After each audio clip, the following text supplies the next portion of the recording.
Shalom, puji nama Tuhan. Selamat pagi saudara-saudara kekasih dalam Tuhan. Kembali pada hari ini kita diperkenankan oleh Allah untuk boleh bersama-sama bersekutu dalam ibadah melalui media online ini. Mari sebelum kita mendengarkan firman Allah, saya ingin mengajak kita berdoa untuk mohon pimpinan daripada Roh Kudus. Bapa Allah dalam sorga, terima kasih Tuhan Yesus.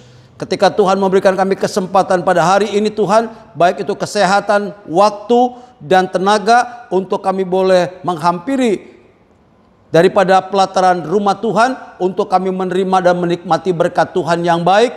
Maka daripada itu Tuhan, ajar kami Tuhan untuk tetap taat, rendah hati dan setia. Kami boleh menyediakan waktu yang terbaik untuk Tuhan, bahkan hati kami selalu melimpah dengan ucapan syukur. Sebentar kami mau terima kebenaran firman Allah, Roh Kudus yang memimpin dan menguasai supaya kami dapat menerimanya dengan baik. Dalam nama Tuhan kami Yesus, hamba berdoa dan mengucap syukur. Haleluya, amin.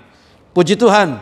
Saudara-saudara kekasih dalam Tuhan, sungguh pemeliharaan Tuhan luar biasa bagi setiap orang-orang percaya. Sekalipun di tengah-tengah masa kesukaran hari-hari ini, namun saya percaya Bapak Ibu sekalian, saudara-saudara sekalian tetap dipelihara dengan kesehatan yang daripada Allah. Bukan hanya kesehatan kita dipelihara Allah, tapi hati dan pikiran kita ada damai sejahtera karena iman kita tetap berpaut kepada Tuhan. Kemudian juga jiwa kita diberikan kesegaran untuk menikmati sesuatu yang baik yang daripada Allah. Tubuh kita diberikan kesegaran, kesehatan, boleh menerima yang baik yang disediakan oleh Allah. Tuhan sanggup menyediakan apa yang menjadi setiap kebutuhan. Tuhan sanggup menyediakan apa yang menjadi keperluan bagi saudara-saudara sekalian. Maka daripada itu tetaplah dalam keadaan suatu situasi apapun juga, saudara-saudara sekalian belajar mengucap syukur, berterima kasih kepada Tuhan. Karena di tengah-tengah kesukaran pasti ada penyertaan Tuhan. Ada kebaikan-kebaikan yang dapat kita nikmati di dalam Tuhan. Maka daripada itu saya ingin mengajak membaca firman Allah sebagai dasar renungan kita pada pagi hari ini. Kitab Yesaya pasal yang pertama ayat yang ke-10 sampai dengan ayat yang ke-20 adalah bacaan firman kita, firman Tuhan pada hari ini. Kitab Yesaya pasal pertama ayat 10 sampai dengan ayat yang ke-20. Silakan disimak dengan baik. Saya akan bacakan firman Tuhan ini bagi saudara sekalian. Dengarlah firman Tuhan, hai pemimpin-pemimpin manusia Sodom, perhatikanlah pengajaran Allah kita, hei rakyat manusia Gomora. Untuk apa itu korbanmu yang banyak-banyak? Firman Tuhan, aku sudah jemu akan korban-korban bakaran berupa kambing jantan dan akan lemak dari anak lembu gemukan, darah lembu jantan dan domba-domba dan kambing jantan tidak kusukai. Apabila kamu datang untuk menghadap di hadiratku, siapakah yang menuntut itu daripadamu? Bahwa kamu menginjak-injak pelataran bait suciku? Jangan lagi membawa persembahanmu yang tidak sungguh, sebab baunya adalah kejijikan bagiku. Kalau kamu merayakan bulan baru dan sabat atau mengadakan pertemuan-pertemuan, aku tidak tahan melihatnya, karena perayaanmu itu penuh kejahatan. Perayaan-perayaan bulan barumu dan pertemuan-pertemuanmu yang tetap, aku benci melihatnya. Semuanya itu menjadi beban bagiku. Aku telah payah menanggungnya. Apabila kamu menengadahkan tanganmu untuk berdoa, aku akan memalingkan mukaku. Bahkan sekalipun kamu berkali-kali berdoa, aku tidak akan mendengarnya, sebab tanganmu penuh dengan darah. Basuhlah, bersihkanlah dirimu, jauhkanlah perbuatan-perbuatanmu yang jahat dari depan mataku. Berhentilah berbuat jahat, belajarlah berbuat baik, usahakanlah keadilan, kendalikanlah orang-orang kejam, belalah hak anak-anak yatim, perjuangkanlah perkara janda-janda. Marilah, baiklah kita berperkara. Firman Tuhan, sekalipun dosamu merah seperti kirmisi, akan menjadi putih seperti salju. Sekalipun berwarna merah seperti kain kesumba, akan menjadi putih seperti bulu domba. Jikalau kamu menurut dan mau mendengar, maka kamu akan memakan hasil baik dari negeri itu. Tetapi jika kamu melawan dan memberontak, maka kamu akan dimakan oleh pedang. Sungguh Tuhan yang mengucapkannya. Puji Tuhan. Inilah keadaan kondisi daripada bangsa Israel ketika mereka jauh daripada Tuhan, bahkan mereka tidak lagi menghiraukan Tuhan. Mereka datang kepada Allah dalam keadaan sebagaimana adanya. Mereka tidak lagi menghiraukan, tidak memelihara kekudusan. Bahkan ibadah yang mereka lakukan hanyalah sebagai sebuah rutinitas yang tanpa mereka memaknai akan ibadah itu sendiri. Maka Tuhan berkeberatan, bahkan Tuhan marah, bahkan Tuhan menentang akan hal ini. Maka daripada itulah, pada waktu mereka mengharapkan sesuatu yang baik, mereka mengharapkan sesuatu yang untuk menyenangkan kehidupan, maka itu tidak akan terwujud ketika mereka tidak menghiraukan hal akan ketetapan daripada firman Tuhan itu sendiri. Demikian juga bagi kita sekalian, dalam segala hal, dalam segala keadaan, pasti Bapak Ibu Saudara sekalian, engkau memiliki atau mengharapkan sesuatu yang baik yang dapat kita terima. Sesuatu yang indah, sesuatu yang menyenangkan. Tetapi ada waktunya Tuhan juga akan mendidik daripada setiap umatnya untuk melihat sampai sejauh mana mereka taat.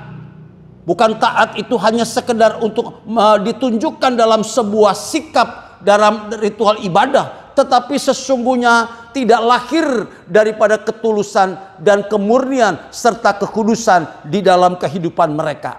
Inilah yang Tuhan berkeberatan dan Tuhan tidak menerimanya. Maka yang terjadi apa?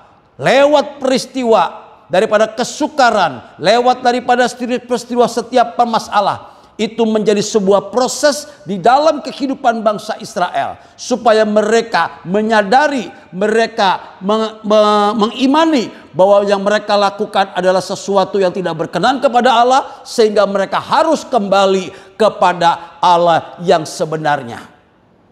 Demikian juga dalam hidup kita. Kalau kita sedang mengalami berbagai-bagai persoalan, berbagai-bagai kendala, berbagai-bagai pergumulan dalam hidup ini, banyak kali kita mengatakan bahwa ini sesuatu beban yang berat. Apalagi dengan situasi kondisi pada hari-hari ini, bukan hanya virus penyakit yang terus merajalela, yang banyak meminta korban, juga faktor-faktor kehidupan yang lain yang tergoncang, baik itu ekonomi. Demikian terjadi kemerosotan daripada kemajuan ekonomi. Di mana-mana terdengar kesulitan dalam kehidupan ini. Dan itu tidak heran menguasai kehidupan dan menghantui. Sehingga ini akan mengintimidasi, akan mempengaruhi daripada jiwa dan bahkan rohani daripada orang percaya. Tetapi saya mau katakan bagi kita sekalian, kalau ini merupakan bagian daripada proses Tuhan yang harus kita lewati dan kita alami, maka kita percaya di balik daripada proses, selesai daripada proses ini, ada sebuah kemenangan, ada sebuah kegairahan, ada sebuah upaya yang Tuhan siapkan kalau kita mau menyadari akan hal ini. Kenapa demikian pentingnya? Karena kita boleh ingat selalu, Tuhan selalu memberikan yang terbaik bagi anak-anaknya. Tuhan memberikan yang terbaik bagi saudara-saudara sekalian. Dia tidak pernah memberikan sesuatu yang tidak baik. Dia tidak pernah memberikan sesuatu yang sisa atau asal-asalan. Tidak. Tuhan memberikan yang terbaik bagi saudara sekalian. Ya, untuk apa? Untuk kita nikmati. Ketika Tuhan menjadikan langit dan bumi serta segala isinya disediakan bagi manusia. Tetapi persoalannya bagi kita sekalian, apakah kita bisa menikmati penyediaan Allah ini? Ini yang menjadi sebuah perenungan bagi kita pada pagi hari ini. Maka daripada itu, judul firman Allah saya beri judul menikmati yang baik. Saudara boleh memiliki sesuatu yang berharga, sesuatu yang bernilai, sesuatu yang bersifat materi, tetapi waktu saudara tidak diperkenakan untuk menikmati, maka itu adalah sebuah hal yang merupakan kesia-siaan. Hanya bisa melihat, hanya bisa memandang, hanya bisa mendengar, tapi tidak bisa menikmati bagaimana indahnya, bagaimana sesuatu menyenangkan apa yang Tuhan sediakan bagi saudara dan saya. Ketika ada banyak makanan yang terhidang di meja makan kita masing-masing, Tetapi ketika kita dibatasi oleh hal-hal peraturan-peraturan kesehatan yang menyatakan ini tidak boleh akan mengganggu kesehatan, itu sangat mempengaruhi daripada kenikmatan untuk menikmati berkat Tuhan. Maka daripada itulah, berkat menikmati yang baik ini sesuatu hal yang indah yang datangnya daripada Tuhan. Maka daripada itu saudara-saudara sekalian, untuk dapat kita menikmati yang baik yang Tuhan sediakan tadi, ada hal-hal yang perlu untuk kita selesaikan, untuk kita memperhatikan sampai sejauh mana keadaan daripada rohani kita masing-masing. Apakah kita sudah jauh berjalan meninggalkan jalan Tuhan sehingga ada peringatan yang tadi dikatakan dari awalnya, dengarlah firman Tuhan, hai pemimpin-pemimpin manusia Sodom, hai rakyat manusia Gomora. Bayangkan, kenapa Yesaya mengambil daripada pernyataan tentang Sodom dan Gomora ini. Pemimpin-pemimpin, ya, rakyat Sodom, rakyat Gomora, ini harus kita perhatikan. Ada apa di Sodom dan Gomora? Tidak lain ada kejahatan, ada penyimpangan-penyimpangan, ada pengingkaran akan kebenaran firman Allah. Mereka tidak memelihara lagi kekudusan, hidup di dalam dosa. Inilah yang menjadi satu penghalang besar untuk tidak dapat menikmati hal yang baik.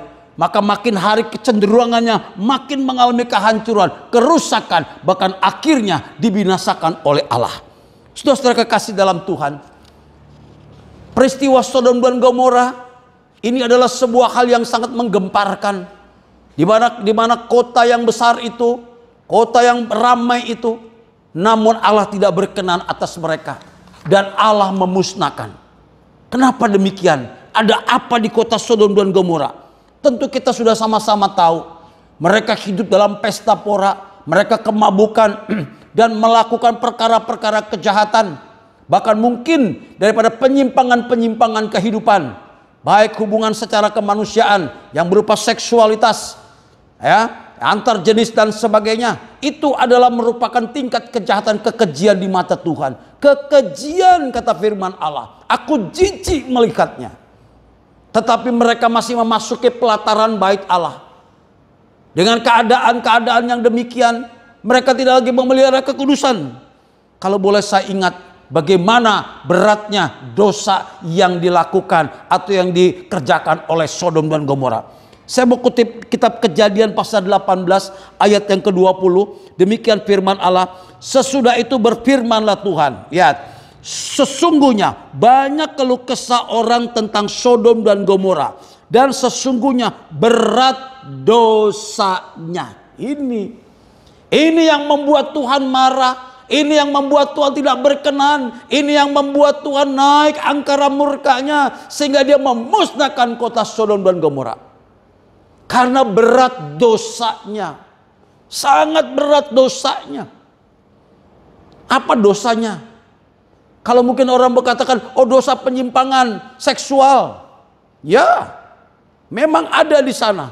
Tapi ada dosa yang patut untuk kita perhatikan. Dan mungkin kita pun seringkali dapat atau melakukan hal tersebut. Maka daripada itu mari kita belajar. Untuk kita mengkoreksi pada akhir zaman ini. Saudara dan saya kita tinggal di kota metropolitan, kota yang besar. Kota yang penuh dengan kemajuan. Tetapi disitulah juga terletak. Ada banyak dosa-dosa yang tanpa disadari juga bisa menjerat daripada orang-orang percaya. Apa dosanya? Mari kita baca kitab Yeskiel. Ini dosanya. Kitab Yeskiel pasal 16. Ayat 19 sampai dengan ayat yang ke-20. Yeskiel 16 ayat. Yeskiel pasal 16 ya. Ayat 19 sampai 20. Juga makananku kuberikan kepadamu. Ya.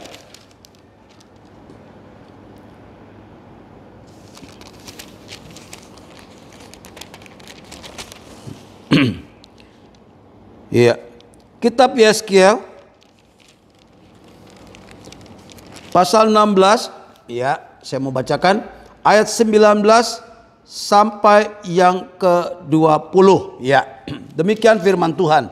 Juga makananku yang kuberikan kepadamu, tepung yang terbaik, minyak, madu, kuberikan makanan. Engkau mempersembahkan kepada mereka menjadi persembahan yang harum. Demikian firman Tuhan. Bahkan engkau mengambil anak-anakmu laki-laki dan perempuan, engkau lahirkan bagiku dan mempersembahkannya kepada mereka menjadi makanan mereka. Apakah persundalanmu ini masih perkara enteng? Nah, ini yang harus kita imani. Jadi ada sebuah penyimpangan, ya. Tuhan sudah begitu baik, Tuhan sudah begitu berkemurahan. Ia memberikan yang baik, tanah yang baik, negeri yang permai. Bahkan dikatakan makanan kuberikan kepadamu, tepung yang terbaik kuberikan kepadamu. Tetapi lihat, engkau persembahkan kepada mereka menjadi persembahan yang harum. Demikian firman Tuhan. Bahkan engkau mengambil anak-anakmu laki-laki dan perempuan lahir bagiku dan mempersembahkannya kepada mereka makanan mereka. Ya, jadi Tuhan melihat ada penyimpangan di dalam kota Sodom dan Gomora. Sehingga inilah yang Tuhan katakan, ada ketidakadilan, ada ketimpangan, ada sesuatu yang tidak lazim dikerjakan oleh bangsa ini, yaitu mereka melakukan tindakan-tindakan penyimpangan-penyimpangan dan tidak menghormati yang namanya kekudusan yang daripada Allah. Persundalanmu itu masih perkara enteng, seolah-olah sesuatu hal yang biasa, yang lumrah, yang dikerjakan. Kenapa? Karena banyak orang-orang melakukan hal yang sama, seolah-olah ini sebuah hal yang umum, sebagai tren kemajuan daripada kehidupan, peradaban sebuah bangsa, kebebasan dan sebagainya, berganti pasangan atau dan sebagainya. Ada banyak penyimpangan-penyimpangan terjadi. Dan inilah yang mau saya katakan adalah gambaran daripada dosa yang dikerjakan oleh Sodom dan Gomora. Saudara-saudara kekasih dalam Tuhan, maka tidak heran ketika Allah memusnahkan kota Sodom dan Gomora, disitulah terjadi sebuah keadaan yang sangat-sangat menyedihkan dan menghancurkan daripada kota itu serta segala isinya. Saudara-saudara kekasih dalam Tuhan, saya terlalu percaya Allah memberikan yang terbaik. Janji Allah tadi, Allah sudah memberikan yang baik, tetapi ada penyimpangan. Maka tidak heran Allah sangat murka akan hal itu. Maka pada pagi hari ini juga saya ingin menyampaikan juga ada beberapa hal.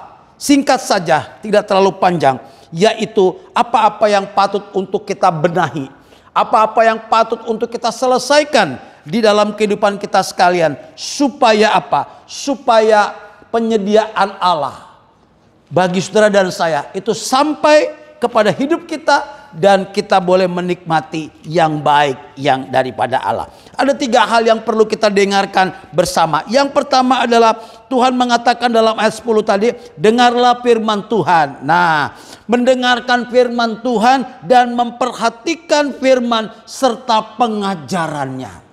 Ini yang patut untuk kita perhatikan yang pertama. Seolah-olah kita katakan mendengar firman Allah sudah hal yang biasa, sudah hal yang umum. Saya sudah begitu banyak mendengarkan firman Allah. Tetapi sampai sejauh mana tingkat pendengaran kita? Bukan hanya mendengar kemudian melupakannya atau membiarkan sedemikian rupa. Tetapi firman Allah mengajarkan bagi saudara dan saya, dengarkanlah dan memperhatikan daripada firman serta pengajarannya. Ini yang harus menjadi kunci yang pertama untuk dapat kita merenungkan dan mengintrospeksi. Sudahkah saya dan saudara, kita boleh memperhatikan firman Allah? Ada pengajaran-pengajaran. Sesuatu yang mengajarkan itu adalah sesuatu yang hal yang tidak menarik mungkin. Daripada khotbah yang berisikan berkat, mujizat, bahkan segala sesuatu yang dijanjikan oleh para pengkhotbah. Tetapi ketika pengajaran jemaat diajar sebagaimana Tuhan Yesus mengajar murid-muridnya, banyak orang tidak tertarik, merasa terbeban, merasa sesuatu yang membosankan. Karena apa? Karena ada kewajiban-kewajiban yang harus mereka perhatikan di dalam kehidupan mereka.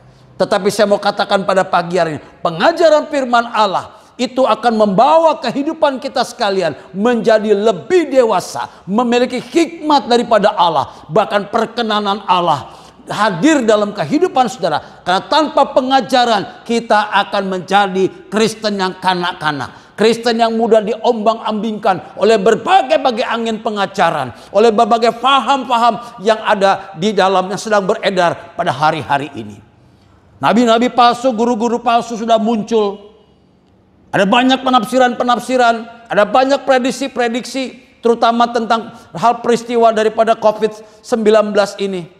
Kita boleh mendengar di media sosial begitu banyak, sehingga membuat orang terintimidasi, jemaat menjadi takut, ya, oleh karena berita-berita ini sendiri, sehingga mereka tidak berani untuk melakukan sesuatu, bahkan merasakan tertekan tiap hari. Belum lagi ditambah dengan berita-berita seolah-olah ada sesuatu hal daripada rencana Allah terjadi. Mungkin dikatakan ada bahwa ini akhir zaman, kedatangan Tuhan sudah tidak lama lagi. Banyak. Tetapi itu tidak mewakili akan kebenaran firman Allah. Tidak mewakili, saya mau katakan. Ada lagi yang mengatakan bahwa virus ini harus ditengking, harus ditolak dan sebagainya. Tidak bisa. Ini adalah proses Allah. Ada proses Allah untuk dapat kita memahami rencana Allah. Sehingga dalam masa-masa new normal yang akan datang, saudara dan saya, kita terbiasa untuk boleh hidup berdampingan dengan yang namanya COVID-19. Bukan kita berkompromi, tidak. Tetapi kita berdampingan. Bagaimana kita bisa menjaga, bagaimana kita bisa memelihara kehidupan kita agar tidak terkontaminasi dengan hal-hal yang daripada dunia ini. Maka daripada itulah firman Allah mengajarkan sekali lagi, ayo, hanya firman dan perenungan firman Allah, pengajaran itu yang mampu membatasi, yang membentengi hidup kita daripada intervensi kuasa kegelapan. Yang kedua, ada hikmat yang daripada Allah, sehingga kita bisa membedakan mana yang baik, mana yang berkenan kepada Allah. Itu yang dapat dikerjakan hanya ketika saudara taat dan setia dengan pengajaran firman Allah. Yang kedua, ayat yang ke-6 mengatakan bagi kita, ya, ayat 16 mengatakan bagi kita, ya, bersihkanlah dirimu, jauhkanlah perbuatan-perbuatan yang jahat dari depan mataku. Nah, berhenti berbuat jahat artinya apa? Kita bertobat. Yang kedua, kita bertobat. Tidak seperti Sodom dan Gomora. Sudah saat-saat terakhir mereka masih melakukan tindakan dosa. Ketika dua utusan daripada Allah datang ke rumah Lot, mereka digoda, mereka diancam, bahkan mereka akan ditarik keluar. Ini sebuah perbuatan yang sangat-sangat kekejian bagi Allah. Melecehkan daripada utusan Tuhan. Bukan sekedar tidak mengindahkan atau tidak memelihara kekudusan, bahkan mereka melecehkan utusan daripada Allah, malaikat Allah. Maka daripada itulah saudara-saudara sekalian, pada akhir zaman ini, dalam situasi sulit seperti ini, saya mau katakan, ayo kita belajar untuk berhenti berbuat dosa, tetapi kita harus bertobat kepada Allah, kembali kepada Allah. Ini yang patut untuk kita renungkan. Mungkin ada yang berkata, saya tidak melakukan seperti yang orang Sodom melakukan. Tetapi ada banyak juga, saya mau katakan, baik pikiran kita, ya, di tengah-tengah situasi seperti ini, kesulitan, maka mulai ada sungut-sungut, mulai ada keluh kesah, ya, mulai ada sesuatu yang tidak menyenangkan, mulai saling menyalahkan satu dengan yang lain. Ya, keluh kesah, sungut-sungut itu adalah sesuatu hal juga yang Allah tidak sukai. Tetapi Allah mau bagi kita sekalian, sekalipun masa sukar dan sulit ini, tetap kita belajar untuk mengucap syukur. Belajar. Karena di dalam saudara mengucap syukur kepada Allah, disitulah terletak kekuatan dan firman itu mulai bekerja di dalam hidup saudara dan saya. Tanpa ada ucapan syukur dalam suatu keadaan apapun juga, maka firman tidak bergerak, kuasa tidak bekerja, bahkan Roh Kudus tidak menunjukkan sebuah aktivitasnya. Tapi waktu kita mulai membuka pintu dalam pertobatan yang sesungguhnya, dalam situasi sulit sekalipun, ada ucapan syukur. Saya terlalu percaya Tuhan mendengar. Bahkan kehidupan kita sekalipun akan tetap menjadi perhatian atau prioritas yang utama yang daripada Allah. Yang kedua tadi kan bertobat. Ayo kita bertobat. Kita tinggalkan kebiasaan yang lama. Kita tinggalkan sesuatu hal yang tidak berguna. Masuk ke dalam situasi yang baru. Era yang baru. Peradaban baru. Paradigma yang baru. Ini yang Tuhan mau. Bukankah seiring dengan keadaan saat-saat ini, semuanya berubah. Budaya jadi berubah. Yang baru. Banyak orang yang sulit untuk beradaptasi dengan sesuatu yang baru. Mulai daripada kebiasaan memakai masker, kebiasaan menjaga jarak, kebiasaan mencuci tangan, yang seterusnya. Tetapi ketika dilakukan dengan taat dan setia, percaya, saudara akan mengalami sebuah kebaikan-kebaikan yang dikerjakan oleh Tuhan. Engkau akan menjadi manusia yang baru. Lewat ketaatan tadi, ada sebuah peradaban yang baru yang Tuhan sedang kerjakan dan Tuhan sedang siapkan bagi kita. Yang ketiga, yang patut untuk kita renungkan. Ayat 17 mengatakan, belajarlah berbuat baik, usahakanlah keadilan, kendalikanlah orang kejam, belalah hak anak-anak yatim, perjuangkanlah perkara-perkara janda-janda. Ini berbicara soal apa? Berbicara soal proses. Tadinya kita bersifat ke dalam, memperhatikan atau melihat apa yang menjadi sebuah kebutuhan dan kesenangan kita pribadi. Tetapi ketika seseorang telah bertobat kepada Tuhan, apa yang menjadi sebuah egoismenya itu makin hari makin dikurangi, makin hari makin dikendalikan, sehingga melahirkan sebuah konsep, sebuah pemahaman yang baru, yaitu belajar berbuat baik. Perbuatan baik tidak serta-merta tiba-tiba muncul dalam hidup kita. Tidak. Sesuatu yang baik tidak serta-merta muncul di permukaan. Tidak. Tetapi mulai daripada perkara-perkara yang kecil. Mulai daripada kesetiaan kita dengan perkara yang kecil. Maka itu akan terus berkembang. Terus akan bertumbuh. Dan menjadi sebuah habit atau sebuah kebiasaan. Akhirnya membentuk pribadi-pribadi kita sekalian memiliki karakter yang baik. Ini yang Tuhan inginkan. Belajar berbuat baik. Ya, ada berarti apa? Ada proses yang ketiga ini. Ada proses Tuhan. Ya, bukankah belajar adalah sebuah proses? Tidak dalam waktu singkat 1 hari 2 hari selesai. Tidak, orang belajar dari mulai usia dini anak-anak sampai dia dewasa. Mungkin usia 25, 20 tahun, 22 tahun sampai 25 tahun masih belajar. Bahkan sudah usia masih belajar. Inilah yang disebut proses. Ya, proses ini sangat penting sekali. Pertama, proses berbuat baik. Kemudian proses apa lagi? Mengusahakan keadilan, mengupayakan, memperjuangkan untuk bersikap adil dalam segala perkara atau terhadap orang-orang yang ada sekitar kita. Ini saya katakan proses. Proses. Selanjutnya apa? Ya, kendalikanlah orang kejam.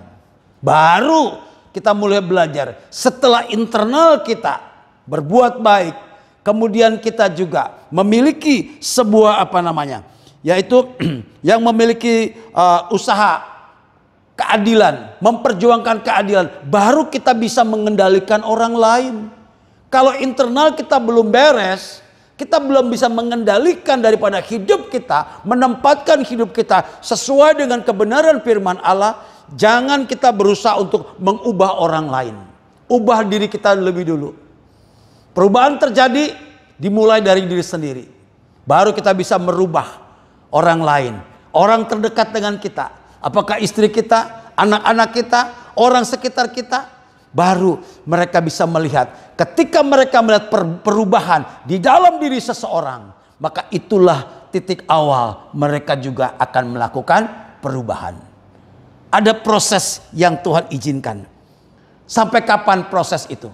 Sampai mencapai puncaknya proses itu. yaitu keserupaan dengan gambar anaknya. Wow, berarti seumur hidup, ya. Sampai Tuhan menetapkan bahwa saudara dan saya, engkau serupa dengan gambar anaknya, Yesus Kristus. Maka proses itulah mulai sudah berhenti menuju kesempurnaan. Selama kita masih tinggal dalam hidup ini, selama kita masih menjalani kehidupan ini, selama itu pula kita sedang berproses menuju kepada keserupaan. Namun jangan sampai berproses menuju kepada kehancuran, tetapi menuju kepada kesempurnaan, yaitu gambar daripada anaknya, Tuhan kita Yesus Kristus. Surat Galati pasal 4 ayat yang ke-19, demikian firman Tuhan. Hai anak-anakku, anak-anakku, karena kamu aku menderita sakit bersalin lagi sampai rupa Kristus menjadi nyata di dalam kamu. Wow. Ini pergumulan daripada hambanya Rasul Paulus kepada jemaat Tuhan di Galatia. Sampai aku dikatakan aku merasakan sakit bersalin lagi. Lihat, untuk apa? Untuk mereka atau jemaat, ya, supaya apa? Supaya mereka mengalami proses pembentukan karakter pribadinya makin hari makin serupa dengan Kristus.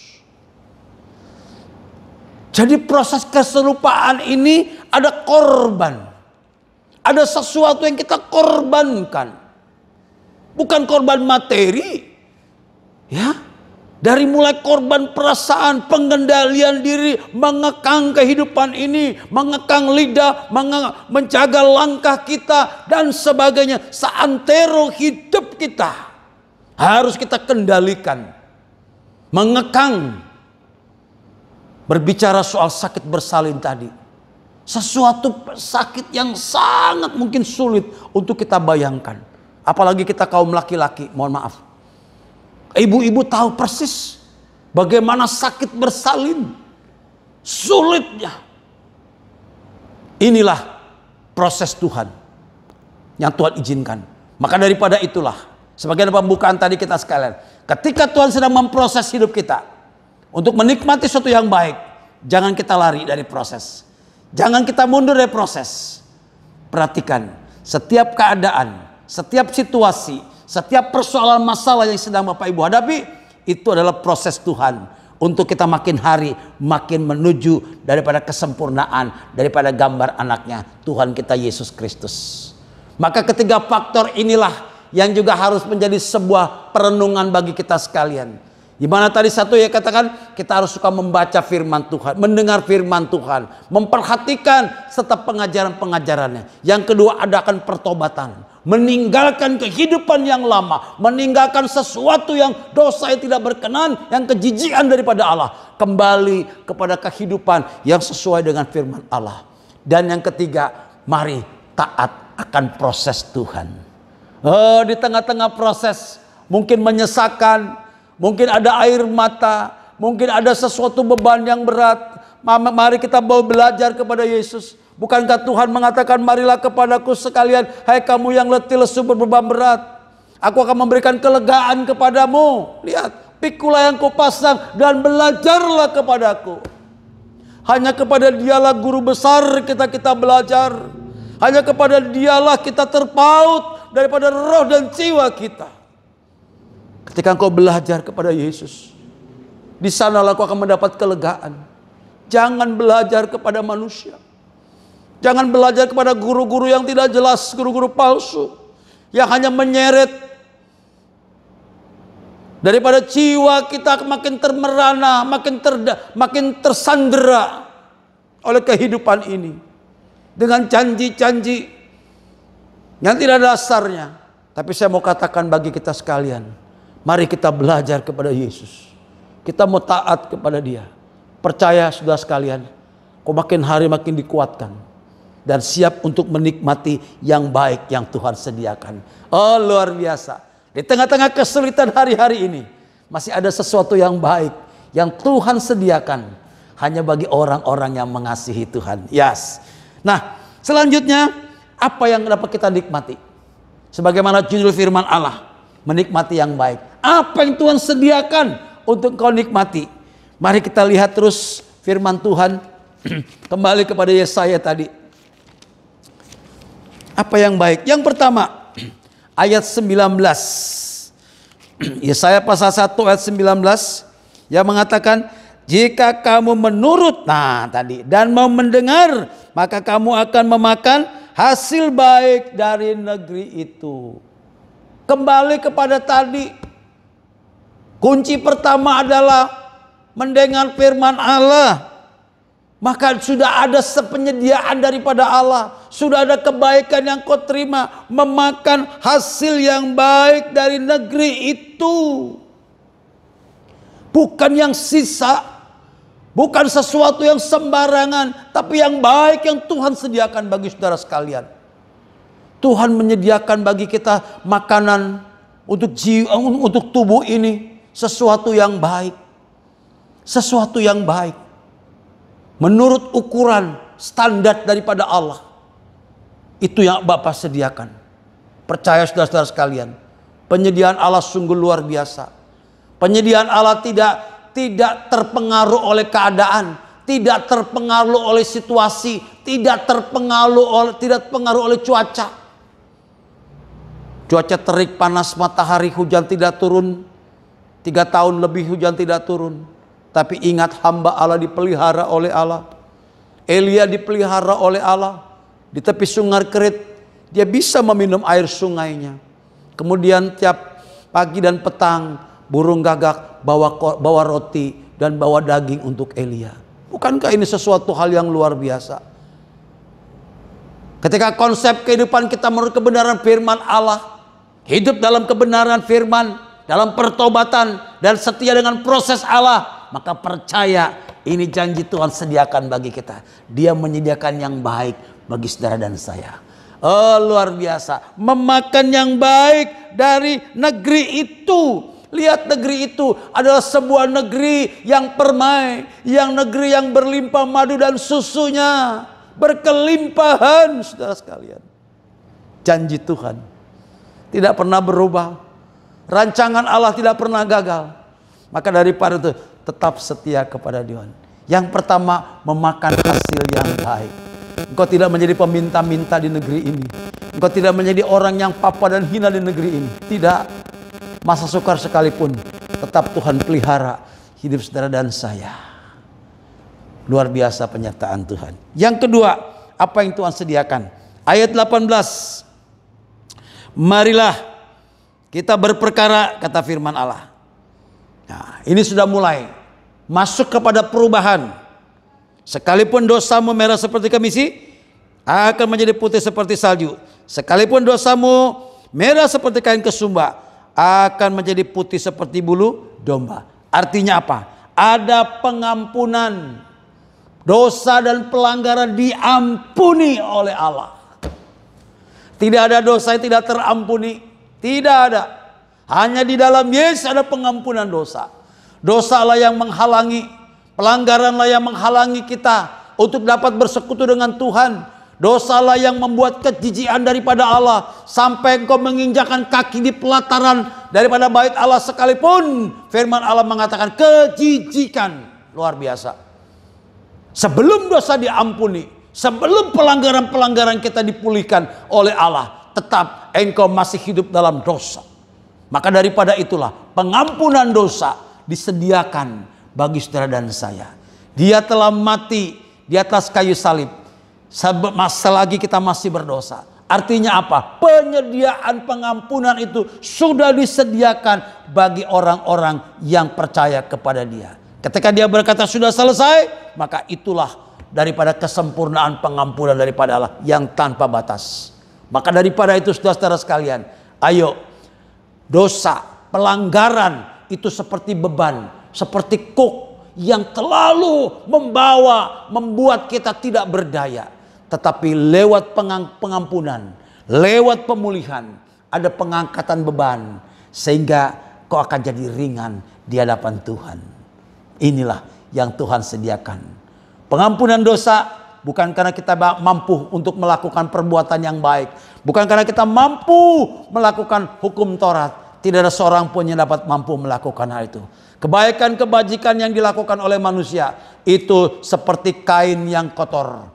Itu seperti kain yang sudah usang. Di sana sini ada banyak kekurangan, ada banyak noda-noda. Tidak akan bisa. Tapi pengampunan disediakan oleh Yesus sebagai korban anak domba Allah. Itulah yang akan menyelesaikan setiap hutang-hutang dosa di hadapan Tuhan. Dia tidak lagi jijik melihat saudara. Dia tidak lagi menjadi kekejian dan murka oleh karena dosa. Pada hakikatnya Allah mengasihi manusia. Tapi karena dosa maka Allah jijik melihatnya. Maka yang diselesaikan bukan manusia dibinasakan, tapi dosanya yang diselesaikan. Manusia dikasihi oleh Allah. Inilah cara Allah bekerja di dalam kehidupan kita sebagai orang-orang percaya. Apa yang terakhir? Yang ketiga, sesuatu yang baik yang Tuhan sediakan. Tadi menikmati sesuatu yang baik, hasil yang baik. Kedua, pengampunan atau atas pelanggaran-pelanggaran atau atas dosa. Dan yang ketiga, ayat yang ke-15 mengatakan bagi kita sekalian, ya, apabila kamu menadahkan tanganmu untuk berdoa, aku akan memalingkan mukaku. Bahkan sekalipun kamu berkali-kali berdoa, aku tidak akan mendengarnya sebab tanganmu penuh dengan darah. Sebelum pengampunan dosa, sebelum pemulihan pelanggaran, tetap saudara tangannya penuh dengan darah, penuh dengan noda dan dosa. Tetapi setelah engkau ditahirkan, dosa kita ditahirkan, dosa diampuni, maka lawannya adalah ada Tuhan mendengar doa-doa saudara dan saya. Sekalipun kau berdoa berulang-ulang berkali-kali, tetapi ketika belum ada pengampunan dosa, tidak ada jawaban. Bahkan Tuhan sangat marah. Maka daripada itulah, poin yang ketiga, ada pengabulan akan doa-doa kita. Doa saudara dan saya dijawab oleh Allah. Allah mendengar setiap keluhan dan seruan saudara sekalian. Dia memperhatikan setiap keadaan kita masing-masing. Betapa indahnya ketika doa yang kau naikkan, kau sampaikan. Allah mendengar, Allah memperhatikan. Dan dia siap untuk menjawab akan apa-apa yang menjadi pergumulan saudara dan saya. Ini orang-orang yang benar di hadapan Tuhan. Doanya mudah dijawab. Maka daripada kita berdoa terlalu lama, mungkin banyak orang berdoa sudah terlalu lama, berbulan, bertahun belum ada jawaban. Bukan Tuhan tidak mau menjawab, tapi ada penghalang, ada batas, ada tembok yang tebal, ada jurang pemisah yang tidak bisa dilewati oleh jawaban itu, yaitu dosa tadi. Tapi ketika ada jembatan keselamatan, ada jembatan pengampunan yang dikerjakan oleh Kristus Yesus. Firman Allah mengatakan, sekalipun dosamu merah seperti kermisik, aku akan menyucikan menjadi seputih daripada salju tadi. Bapak Ibu saudara-saudara sekalian, doamu didengar oleh Allah. Banyak tokoh-tokoh Alkitab doanya didengar oleh Allah. Dari mulai Hana, doanya didengar, diperhatikan. Lihat, kenapa? Karena ada pemulihan di dalam kehidupannya. Banyak doa-doa yang didengar. Ya. Maka daripada itulah belajar untuk memperhatikan, tidak menghakimi, tidak mengadili secara sepihak, seolah-olah Allah tidak mengasihi, tidak. Atau kita mengiri kepada orang lain, doanya dia didengar, dia diberkati Tuhan, saya tidak. Mari, Tuhan tidak pernah pilih kasih. Tuhan mengasihi setiap orang-orang yang percaya. Terlebih pada akhir zaman ini, kita mempersiapkan sebuah kehidupan yang benar di hadapan Tuhan. Kita mempersiapkan sebuah tatanan kehidupan rohani yang menuju kedewasaan terus-menerus. Tuhan siapkan selagi kita masih tinggal dalam dunia ini. Ketiga perkara inilah yang akan menjadi jaminan bagi hidup saudara sekalian, yaitu menikmati yang baik yang daripada Allah, memiliki ada pengampunan daripada pelanggar atau dosa, dan yang ketiga, doa kita didengar oleh Allah, pastinya juga dikabulkan oleh Tuhan Yesus. Sebagai ayat terakhir, sebagai ayat penutup, saya ingin baca kitab Kejadian pasal 17 ayat yang pertama yang mengatakan demikian. Ketika Abraham berumur 90 tahun, 99 tahun, maka Tuhan menampakkan diri kepada Abraham dan berfirman kepadanya, "Akulah Allah yang Maha Kuasa, hiduplah di hadapanku dengan tidak bercela." Nah, ini rahasia diberkati Tuhan.